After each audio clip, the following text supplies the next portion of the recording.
You get a mixture of kids from every different kind of living situation, who grew up with drugs, who grew up with alcohol, mixing with kids who have no idea about it and who want to learn about it and who think it's cool, who have seen shows that introduce it to them.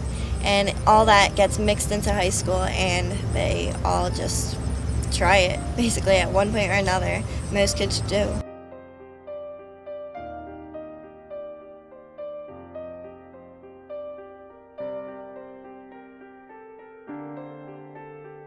Parents lived their lives as teens too. They weren't always parents. They weren't always just cooped up, like talking to each other, trying to figure out what's for dinner. They were going out, having fun with their friends, doing whatever too.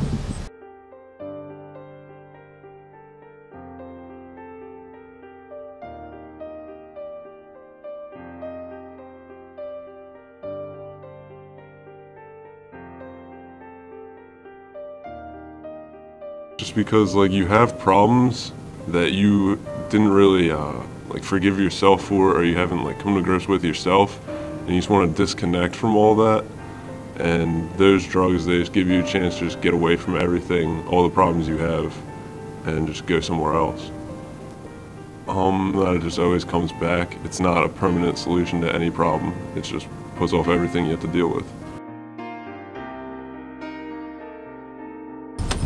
I have never been in a situation where I've been forced or peer pressured into it, but there is a kind of tone where they expect you to kind of give in and you know, come over to the dark side and try these types of things. And as a student and as a teenager who's really kind of against that entire scenario, it is, you're almost looked down upon when you decide to stay on the straight and narrow, or whatever you want to call it. But there is a kind of a tone of almost not disappointment, but kind of like where like you're not as good as they are because you don't do drugs or drink.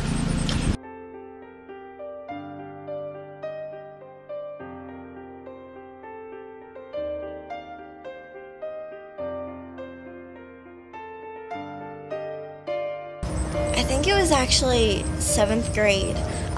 Me and my best friend Lexis at the time, we were in her house and her sister was in high school, and she was drinking with all her friends and everything, and they were telling us how cool it is and how we should just try one. I didn't take anything because I knew better, and I don't think she did either. It was so long ago, but they were just like pressuring us to do it.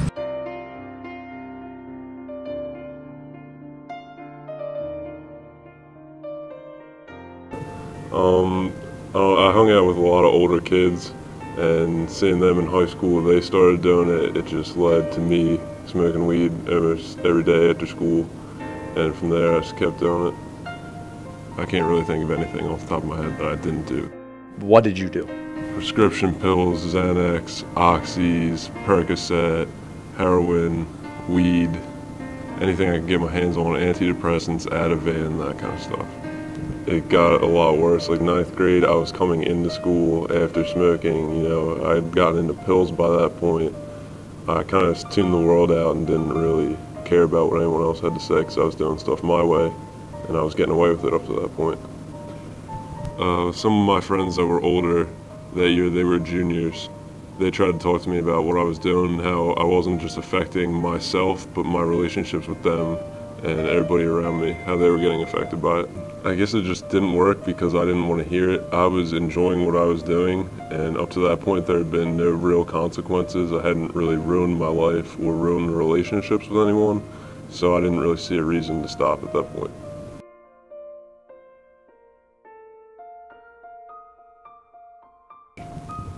There was one of my best friends. She was 2 years older than me.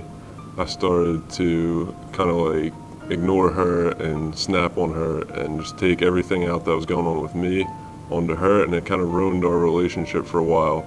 And that really got to me because that was my best friend, someone that I told everything to. And once I didn't have that there, I kind of realized that I was more lonely than I thought I was, and that's what led to me starting to stop. Me and my mom are really close. She's like one of my best friends. We talk about like everything. Like, she was telling me one time she had one experience with weed, and when she was in college, she tried smoking it once, and she didn't like the way it made her feel, so she never did it again. But she tells me stories like how she drank, how when she was little she drank on weekends, but like she told me like bad stories about it too, like how it led to like worse situations. Well, my mom and I are really close, and she's always been honest with me about everything. She talked to me about what she did as a teenager and how it affected her life, and she pretty much told me that she hopes that I would make better choices and that I would be a better person than she was, and that if I choose to do things like that, I could lead a better life, and that's what she hoped for me. So my mom really being honest with me and having a conversation instead of an argument really helps that situation.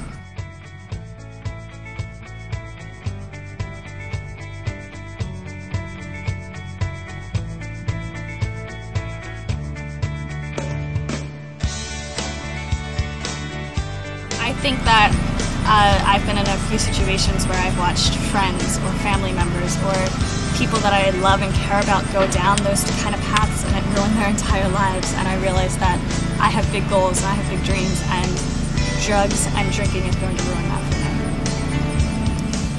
me. Parents should they shouldn't drill their kids like they do. Like, I know, for example, I've seen multiple of my friends just drilled.